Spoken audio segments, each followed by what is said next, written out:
Y bien, estamos con David Tuesta, él es economista y jefe de la Unidad de Inclusión Financiera del BBVA. Él trabaja en Madrid, sí está en la sede central del BBVA y ve toda América Latina, ¿no?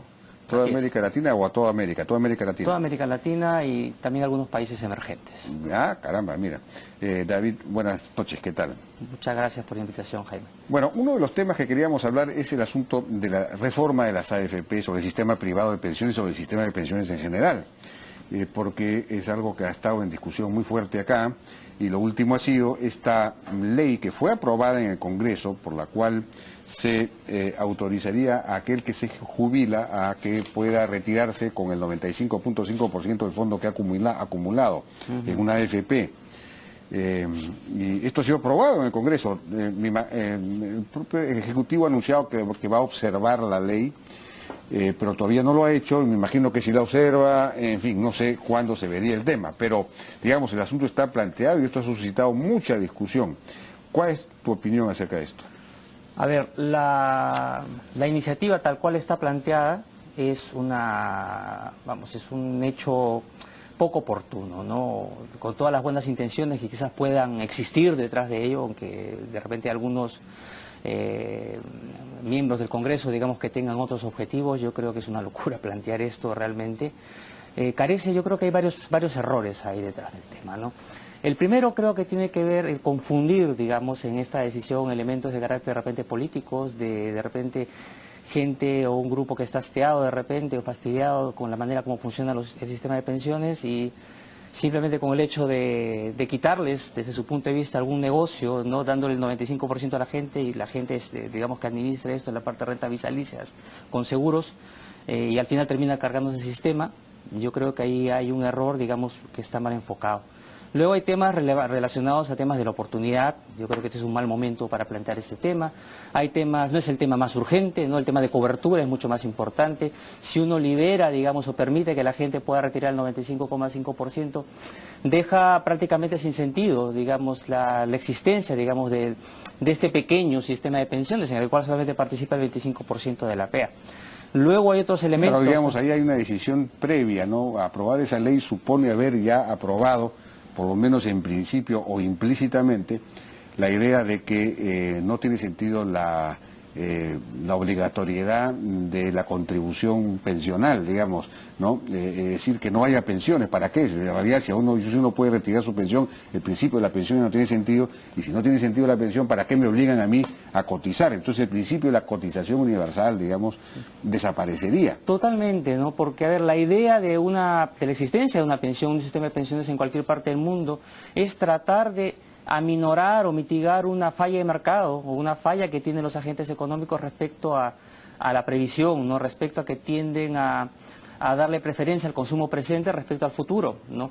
Y al final, digamos, si es que estas personas, o el común de las personas, digamos, no ahorran para la vejez, al final puede terminar siendo un problema para el Estado. Entonces, este problema que se llama inconsistencia temporal, es decir, el hecho de que no veo, tengo cierta miopía respecto al futuro, pues existe tanto en el momento cuando empiezas a ahorrar, pero también existe en el momento de que te vas a jubilar. Si en ese momento te dan a ti prácticamente el 95,5%, la totalidad de tus ahorros, sigues teniendo el mismo problema. La gente va a tender a priorizar a utilizar el dinero para lo que considere de repente que puede ser conveniente para ellos, pero al final la etapa de inactividad, de no tener trabajo, se mantiene, y esta cada vez se va alargando. Bueno, el argumento de los que defienden la medida es que digamos, el jubilado, la persona sabrá mejor que cualquiera qué hace con sus fondos y sabrá pues administrarlos, invertirlos, digamos, no sé, en algún bien inmueble, en una vivienda, en algo que le pueda dar un ingreso, o en un negocio, en fin. Puede ser. A ver, vamos a ver. Lo que se ha utilizado también como argumento, y relacionado justo a lo que mencionas, es que en otros países, en algunos países se hace esto, ¿no? Como Inglaterra o como el Reino Unido. Pero la verdad, en estos países, la disponibilidad o la libre disponibilidad de estos 95, de la totalidad del fondo es solamente una pequeña proporción de todo lo que significa el ahorro que tienen para la vejez. Por ejemplo, en el caso de Australia, estamos hablando de menos del 20% del total que tienen para su jubilación. Este es un esquema que se llama el superannuation en Australia, pero al final, imaginémonos, ¿no?, que estas personas se llevan su dinero y se van a un casino y desaparece el dinero, tienen todavía un 80% que viene de la pensión pública y otras fuentes de ingresos. Acá lo que estamos diciendo es, señores, utilicen todo el dinero y después, ¿qué hay detrás de ello? No hay pensión, no hay otro esquema que tengamos que nos pueda defender. Entonces yo creo que ahí el argumento peca también totalmente de imprudente. Trasladar a las personas que están los 65 años de hacer un negocio o tomar riesgos cuando no los han tomado previamente. Pues yo he escuchado argumentos ¿cómo se llama?, de que se puede invertir en 2 taxis y después con el taxi, mira, el momento en que sufra un accidente o no tenga dinero para mantener el taxi o cualquier situación que se presente, pues se acabó la pensión de ese jubilado, ¿no? Entonces yo creo que hay un problema ahí de una mezcla de conceptos, de la libertad de elegir, que está muy bien, ¿no? Yo no creo tampoco un Estado que sea completamente intervencionista, versus la existencia de una falla de mercado y el hecho de que las personas y los seres humanos en general no somos completamente racionales como se nos mezcla en los libros de economía. Y esto ya está bastante testeado dentro de la economía del comportamiento, ¿no? Ya hay varios premios Nobel que han mostrado ello y se sigue observando, digamos, que la gente al final tiende a priorizar el presente, tiende a tomar decisiones apresuradas antes de pensar, no suele ser muy optimista respecto a lo que va a ser su futuro, cuando al final los riesgos son realmente amplios, ¿no? Hay países que no tengan sistema de pensiones o que no tengan el principio de la obligatoriedad de contribuir a un sistema de pensiones. A ver, puede existir el hecho de que existe un esquema voluntario, pero sobre la base general es la tendencia a la existencia de un esquema no contributivo, ¿no? O sea, tiene que existir un colchón, normalmente, una base en la cual el Estado, de alguna manera, provea una cierta pensión básica, digamos, que evite esa caída. Sobre ello hay diferentes variantes, ¿no? Por ejemplo, puede estar el caso en el cual hay una pequeña contribución obligatoria y un fuerte incentivo para incrementar voluntariamente. Pero un país donde todo esto sea completamente voluntario no existe. No hay en el sudeste asiático, en estos países en donde el ahorro familiar es muy fuerte. Probablemente, a ver, en la China. No, en la China, la China ya está preocupándose por este tema, existe su esquema social hace tiempo, que era muy bajito y muy básico, y ahora se está incentivando fuerte, bueno, por lo menos hace unos 3, 4 años, yo tengo un trabajo justamente sobre pensiones de China, y hace 3 o 4 años vienen trabajando en un sistema con fuertes incentivos para complementar en el ahorro de aquellos que están contribuyendo. Incluso hay incentivos para que los hijos, ¿no?, pues ellos tienen una estructura de pirámide poblacional bastante particular para que los hijos puedan ayudar a contribuir a los padres, ¿no?, para que puedan obtener una pensión. Pero estamos en una pirámide, un esquema poblacional muy diferente al que tenemos acá, pero existe un esquema. Ahora, el otro tema es que aquí, con esta ley, digamos, se ha atacado el sistema privado de pensiones, que, digamos, ha resuelto el problema del eventual déficit fiscal que puede generar, que siempre ha generado el sistema público de pensiones. De hecho, la ONP, el sistema público en el Perú, se financia con el presupuesto público, es decir, con nuestros impuestos, porque lo que han contribuido esas personas no alcanza para lo que, en fin, para la pensión que reciben, o el Estado eventualmente en algún momento sustrajo esos fondos para otros fines.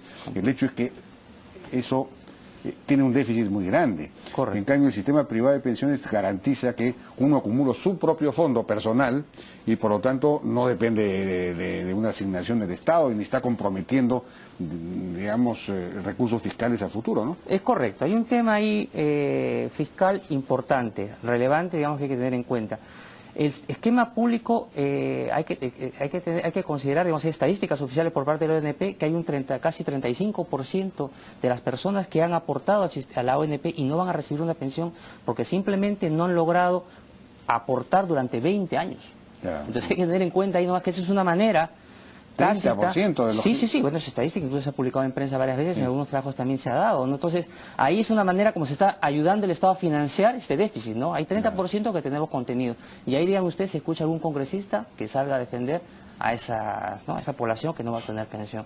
Se concentra en el sistema privado, digamos, que tiene sus fallas, que yo creo que hay que reformarlo, que está, y esto hay que ser claros, está deslegitimado de alguna manera socialmente, y la verdad es que hace tiempo que se plantea realizarse reformas serias, y vamos, si el gobierno ahora por ejemplo, en este caso, observa, como creo que va a ser el tema de la disponibilidad del fondo de pensiones, tenga por seguro que cuando venga el siguiente gobierno va a volver a surgir un problema, va a surgir un cuestionamiento similar de otro tipo, y al final ponemos en riesgo a lo que puede ser el sistema de pensiones a futuro. Entonces yo creo que es un tema a no descuidar. Bueno, vamos a regresar con ese tema, pero tengo una instrucción.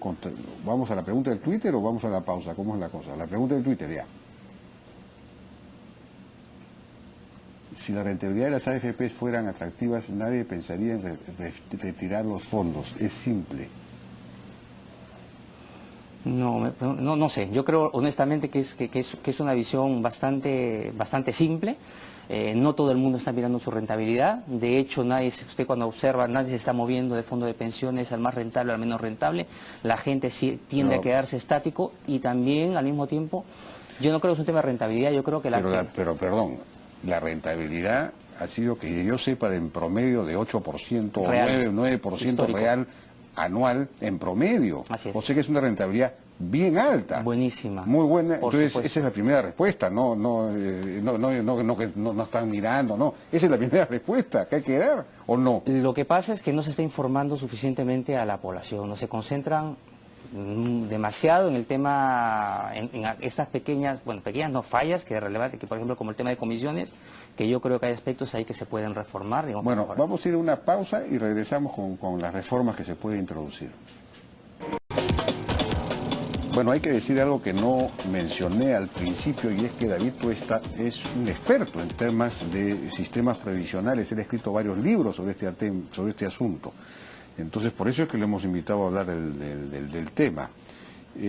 Bueno, hay efectivamente críticas. Dices tú que está deslegitimado el sistema privado de pensiones. Hay críticas en el sentido de que se ha dicho que la comisión es una comisión muy alta, comisión que se construye sobre el sueldo. Pero ya se introdujo y de hecho ese paso el propio Alan García mencionó que iba a introducir una reforma para que la comisión no fuera sobre el sueldo, sino sobre el fondo acumulado, digamos, de las personas, para que haya incentivo a que el fondo sea mayor, y que etcétera. Pero esa reforma ya se introdujo hace 2 o 3 años. Se introdujo una reforma por la cual ahora hay un sistema mixto, o uno migra a un sistema por el cual al final la comisión se establece sobre el fondo. Sí, ¿no es cierto? Así es. Pero eso no es bueno. Sí, ya se ha intentado algunas reformas, no son buenas. ¿Qué es lo que hay que hacer? Hay un problema, sin ser quizás el principal de los problemas que hay que reformar en el sistema de pensiones, pero es sobre el cual se presenta mayor foco, que es el tema de las comisiones. Hay un problema de nacimiento del sistema, ¿no? Este esquema nace bajo el criterio de que todo el proceso, desde la afiliación hasta el proceso de la rentabilidad que se genera por el fondo y luego a cómo se va a pagar las pensiones, pasa todo por una sola vía, ¿no? Por cada una de estas compañías de pensiones o AFPs, ¿de acuerdo? El tema es que para manejar todo esta cadena de valor se requiere pues empresas bastante grandes, ¿no? Con una estructura de costos bastante alta. Y al final lo que se termina configurando es un esquema en el cual participan pocos agentes, ¿no? 4. Entonces, una forma que se debería explorar y que hay evidencia de que podría funcionar y podría ayudar a reducir las comisiones actualmente existentes es tratar de tener un solo back office, ¿no? Tratar de, por ejemplo, todo el tema de afiliación, todo el tema de gestión, registro, etcétera, que lo tenga una sola institución. Eso es básicamente el esquema sueco, ¿de acuerdo? Y luego, exactamente, en Suecia lo que tienes es, en este caso, el Estado, pero podríamos pensar no en el Estado, podríamos pensar en licitarlo y que sea una empresa que se encargue de hacer todo el tema del back office integrado para todo. Y que las AFPs y las compañías en general, las compañías de pensiones que surjan, se encarguen fundamentalmente a generar el valor agregado para el cual las queremos, ¿no? Sí, ¿dónde invertir los fondos? Exactamente. En Suecia, por ejemplo, tienes este back office y tienes 800 fondos de pensiones que se encargan de gestionar. Y las personas pueden elegir entre 5, ¿no?, planes de pensiones. El Estado se encarga un poco de orientar a las personas cómo es que tienen que invertir. Hay un tema ahí bastante intensivo en temas de educación financiera, de información, etcétera. Y las comisiones que se cobran en Suecia están aproximadamente alrededor del 0,4% de los saldos. no pretende, hay un tema que también afecta el nivel de las comisiones, que es el tamaño de mercado. El tamaño de mercado peruano es muy pequeñito, solamente el 25% de la PEA está, versus Suecia, que está al 100%, pero podría ayudar marginalmente a ello, podría... Fácil, hay varios fondos de pensiones acá en el Perú, fondos de inversión, que les gustaría incorporarse a participar, y yo creo que podría haber una cantidad importante y ayudaría esto también a generar esta competencia y ayudar también a reducir las comisiones, ¿no? Yo creo que es un ejemplo a explorar, a ver, a observar. Creo que en la ley que se aprobó se fomentaba la integración de algunos aspectos administrativos, esto que tú llamas el back office, ¿no? Sí, pero no sé si se ha hecho o no se ha hecho. Al final hay algunos aspectos, algunos elementos de back office que la AFP, el gremio de la Asociación de Fondos de Pensiones tienen algunos esquemas que se manejan de forma integrada, pero digamos acá estamos hablando de una cuestión mucho más integral. Ahora, el problema de fondo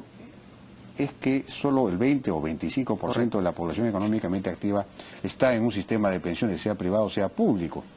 Y la gran mayoría no. Claro, hay una cierta cantidad que ahora está en pensión 65, que dicho sea de paso tiene un presupuesto, estuve averiguando para este año de, ya se me perdió la data, de 700, me parece de 802 millones de soles. Ese presupuesto de este año es una cantidad apreciable, ¿no? Se paga, creo que la pensión que se paga son 125 soles mensuales, y todavía está en etapa de piloto, ¿no? A un grupo de familias en situación de pobreza. En términos del PIB, creo que es bastante dinero, pero en términos de PIB creo que es bastante pequeño. Creo que no, claro, pero potencialmente si es que solo el 25% de la población económicamente activa está dentro del sistema y el resto no, potencialmente esta cifra puede crecer enormemente porque vamos a terminar con el presupuesto dedicado a financiar pensiones de la gente. Totalmente. Entonces, ¿cómo hacemos para extender un sistema de pensiones si es que eso es necesario? Es que ahí está el problema. El problema está justamente en que esto es la pensión para un club, digamos, de aquellos que, vamos, no sé, el término está bien utilizado, pero es de aquellos que están bajo situación de dependencia, ¿no? Que se le puede, que su empresa... Están en planilla, para los formales, para los formales. Exactamente. Entonces lo que tenemos que, tener claro que el actual traje o vestido que tiene, o sea, digamos, el armazón que tiene el sistema de pensiones no le encaja a todos, ¿no? Entonces hay que buscar desarrollar un esquema que se concentre en este grupo de la población que no está participando, como existe en otros países, tanto en desarrollados como en vías de desarrollo. El caso de Colombia, por ejemplo, es un esquema bastante interesante en el cual se presenta un esquema de ahorro voluntario para aquellos segmentos de la población que no están participando en el sistema de pensiones, que tienen ingresos bastante bajos, se llaman los beneficios económicos periódicos, en los cuales se le deja a la gente que invierta o aporte la cantidad que consideren necesaria de manera voluntaria, y el Estado le da fuertes incentivos, 20% de su aporte, en tanto se mantengan con determinada continuidad. Y al mismo tiempo, por ejemplo, les dan incentivos para que, si está en un periodo de permanencia, digamos 10 años, ¿no?, tengan la posibilidad de adquirir una vivienda, ¿no? Es un poco jugar con este tema de la necesidad futura y presente, ¿no? Porque hay que tener en cuenta que este grupo de informales no se les puede decir que tengan guardado su dinero por 20 años o por 30 años, ¿no?, cuando tienen requerimientos o necesidades actuales, ¿no? Entonces una manera de repente de jugar con ello para incentivarlos a participar es darles este incentivo de que, oye, tu dinero, si lo colocas acá, yo como Estado te puedo ayudar a incentivar para que te mantengas, y al mismo tiempo, de repente a los 10 años te puedo ayudar para que este dinero sirva para capitalizar una vivienda a una tasa de interés, ¿no? Eso puede funcionar bien. Aquí Pablo Bustamante de Lampadia ha propuesto una fórmula por la cual las personas, los informales, los independientes, pudieran usar parte del IGB que consumen cuando compran un bien, hay un IGB que pagan, parte de ese IGB que pagan pudieran descontarlo, pudieran aportarlo, digamos, regularmente a una pensión. Y eso estimularía mucho el pedir facturas, la formalización en general de la economía, además. Efectivamente, si es que uno logra diseñar, ¿no?, cómo hacer operativo ello, ¿no? Habría que pensar ahora en la era digital, seguramente hay formas de hacerlo rápido, ¿no? Seguramente podría ser una idea interesante. Otra idea interesante también podría ser, por ejemplo, aprovechar, digamos, que las personas de repente consumen también móviles o la luz o el teléfono, y de repente incorporarles un pequeño pago que podría ser voluntario, ¿no? Es decir, jugar un poco con este esquema de que por descarte o por default, como se dice, yo te voy a descontar, salvo que tú me digas que no quieres que te descuente. Y lo que ha ido mostrando la teoría del comportamiento es que a veces las personas, un poco por la inercia, pues dejan que el tema siga, y esto puede ayudar de repente a ir construyendo un fondo que puede ser interesante a futuro. Es jugar, es explorar y buscar fórmulas que puedan ayudar. Ahora, la solución de fondo es resolver el problema de la informalidad, es decir, formalizar a la población peruana, que somos uno de los más informales del mundo. Lo que supone, pues, desregular la reforma de la legislación laboral, en fin, tributaria.